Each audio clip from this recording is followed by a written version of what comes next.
Hi යාළුවනේ සුබ දවසක්. ඉතින් ඔය මං පෙන්නන්නේ මගේ කුස්සිය කලින් තිබ්බ විදිය. මට පොඩි කවුන්ටි ටොප් එකක් තමයි තිබ්බේ. මොකද අපි ජීවත් වෙන්නේ මහල් නිවාසක. ඉතින් ඔය දැන් පෙන්නන්නේ මට පුළුවන් ප්‍රමාණයට ඒක හදාගත්තා. හදාගෙන වෝල්පේපර් එකක් තමයි ඇලෙව්වේ. ඉතින් ඒ හදාගෙනත් ඉතින් ලොකු කුස්සියක් නෙමෙයි තියෙන්නේ, පොඩි ප්‍රමාණයක් තමයි තියෙන්නේ. ඊට පස්සේ මම එහෙම මේ පෙන්නන්නේ මගේ ස්පයිසි රෑක් එක. ඉතින් මම එදා මිලදී ගත්තනේ බෝතල් ටිකක්. ඔය පෙන්නන ලොකු බෝතල් 4 කලින් තිබ්බා. ඒකටම ගැලපෙන්න තමයි අර පොඩි බෝතල් ටික මම ගත්තේ. ඉතින් ඒකට මම කුළු බඩු ටික දාගත්තා. දාගෙන ඉතින් ඔය පොඩි මල්ලාස් එකක් තිබ්බා.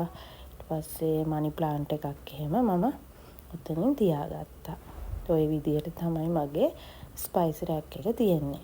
මොකද මම ලිප උඩින්ම තමයි ස්පයිසි රෑක් එක ගහගත්තේ. මොකද මට ඒක උයන වෙලාවට පහසු නිසා.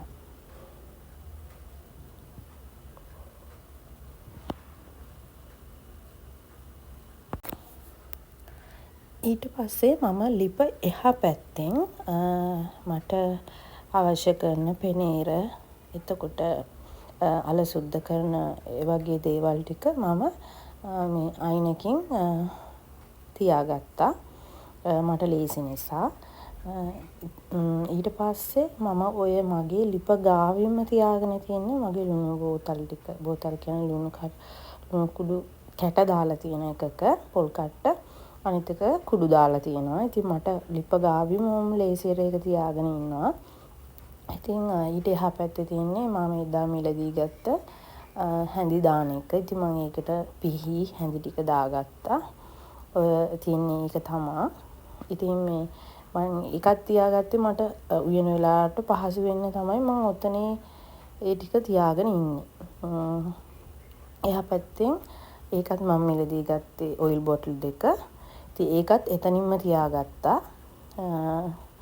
මොකද මට ලුණු, එතකොට ස්පයිසි බොටල් ටික, ඔයිල් බොටල් ටික, එතකොට හැඳි, පිහි ඔක්කොම අර එකම තැනින් තියාගත්තම අපිට වැඩ පහසුයිනේ.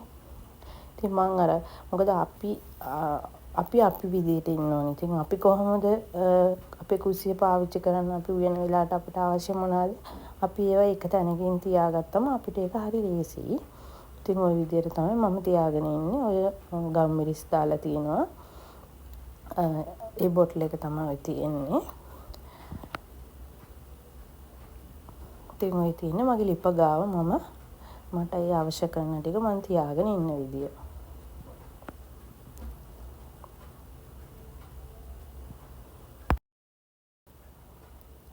ඊට පස්සේ මම ඔය තියාගෙන තියෙන මගේ තේ හදන තැන. ඉතින් මම එතනින් මගේ සීනි, පිටි, තේකොළ, කෝපි, ඒ බෝතල් ටිකයි, හැඳි ටික, කෝප්ප, එතකොට වතුර උණු කරන කෙටල් එක මේක ඔක්කොම තියාගෙන ඉන්නවා. එකම තැන. මට ඒක ලේසියි. ඒ නිසා එතකොට අර හදිස්සියකදී මහත්තයට හරි තේ එකක් හදාගන්න ඕන වුණොත් අර හැමදේම එක තැනක තියෙනවනේ. ඉතින් ඒ නිසා ඒ පහසුවට මම ඒ ඔක්කොම එක තැනකින් තියාගත්තා. ඉතින් මම සීනි, තේකොළ, පිටි දාන ඒවා බොටල් ටිකක් මාරු කරන්න ඉන්නේ, මිලදී ගන්න ඉන්නේ. ඒකත් ඉස්සරහට මම මිලදී අරන් පෙන්නන්නම් ඔයගොල්ලන්ට. වීඩියෝ එකක් ගේන්නම්. ඉතින් මෙන්න මේ විදියට තමයි මගේ අලුත් කවුන්ටර් ටොප් එක තියෙන්නේ. ඉතින් මගේ සම්පූර්ණ කුස්සිය වීඩියෝ එකක් මම ඔයගොල්ලන්ට ගේන්නම්. මොකද සින්ක් එක තියෙන වෙනම පැත්තක. ඉතින් මගේ පුංචි කුස්සිය මම ඔයගොල්ලන්ට වීඩියෝ එකකින් ගේන්නම්. ඉතින් කුස්සියත් එක්කම පොඩි බැල්කනි කෑල්ලක් තියෙනවා. ඉතින් මම ඒ ඔක්කොම ඔයගොල්ලන්ට වීඩියෝ එකකින් ගේන්නම්. මොකද අපි මහල් නිවාසකනේ ඉන්නේ. ඉතින් ගිහින් එන්න. ඉතින් මං ගිහින් එන්නම්. ඕගොල්ලෝ මං දාන වීඩියෝ බලන්න. ඉතින් සුබ දවසක්.